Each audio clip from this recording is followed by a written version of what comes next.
But you know what's not a great visual novel? Fucking Funko Fusion, David. What the fuck? Some would say. I won't say it yet.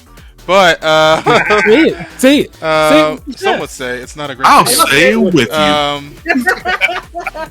But yeah, I've been playing Funko Fusion. Shout out to Capcom for providing me with a code for the game.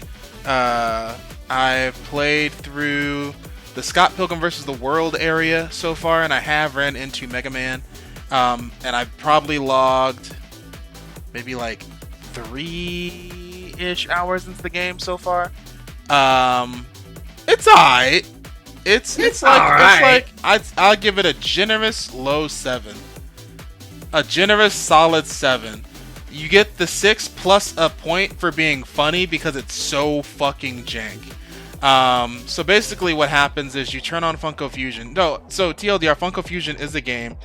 Think Lego Dimensions, but it's Funko Pop. It's just an amalgamation of a whole bunch of random ass IPs and franchises. It's Lego Dimensions minus the Toys to Life.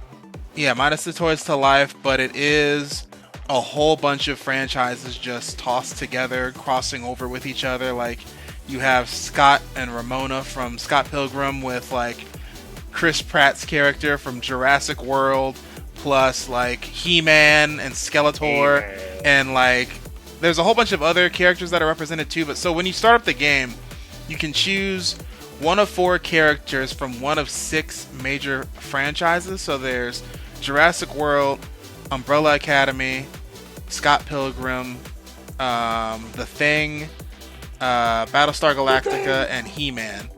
And I'm just like, that's such a very odd arrangement of things to choose from to have players start with, considering me personally, I only actually give a shit about Scott Pilgrim, and I barely know He-Man, and I haven't watched Umbrella Academy. I've only seen the first Jurassic World, and I haven't seen Hot Fuzz since like 2010, 11. Like I don't know what the fuck they got Hot Fuzz in here for. And then I've never seen Battlestar Galactica. So the fact that I'm playing around in these worlds that for the most part I don't really know, because they're just random pulls.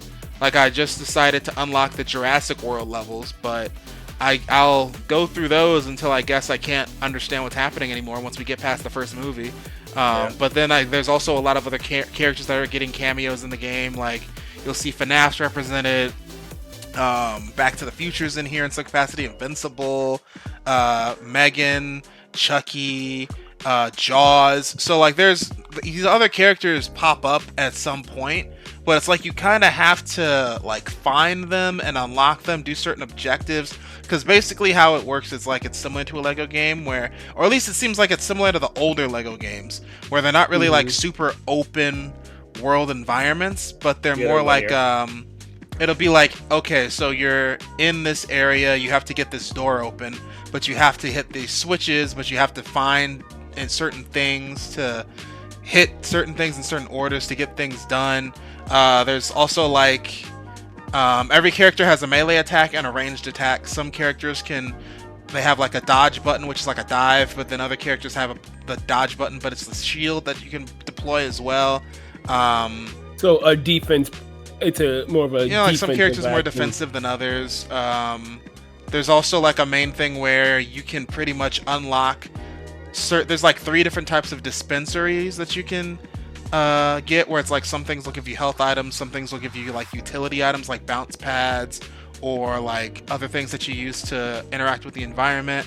But then there's another one that'll give you like weapons, because there's like different themed weapons that'll pop up that you can grab as different items, like a thing that'll shoot like vinyl CDs from the world of Scott Pilgrim, or a thing that's like, I don't know, it's a random like airplane gun that a troll is on, like the troll toys, like one of those is on it. It's like shoots out other. It's so fucking random, dude. I couldn't even begin to explain what the fuck, because this game doesn't also explain itself to you, the player. It don't tell you shit. It doesn't tell you anything. I was streaming it this morning for like 2 hours, and the only reason I was able to figure out stuff is because someone in chat was like, I guess they like the game a lot more than I do, and they understood exact. I don't know if it was a dev in chat or some shit because they knew the answer to every fucking question I had. Because I was like, how many levels are in this game? And I was like, oh, I don't know how like some of these mechanics work. And they're like, oh, this is how this works. And I was like, okay. It was, and also like the game has a lot of glitches and bugs in it too. Like there's like certain parts in the game where there's supposed to be music, but it's like dead silent. There's no background music. Yeah, fucking bugged out ass game. Yeah, like the game has a lot of audio bugs. Paid hype man. Dude, I'm telling you, the game's not that good. Like, what are you talking? This game is giving like that THQ Nordic time frame, like when there was just licensed games. Like they're not supposed to be fucking groundbreaking by any means, but they're getting the job done. Like clearly, there's money put into here. This is a higher quality shovelware. It's a very high quality shovelware. No, I was gonna think like the only thing that would probably be really, really cool. I know they're not gonna do it because there's just too many. Imagine if it had like the Funko Pops be like amiibos.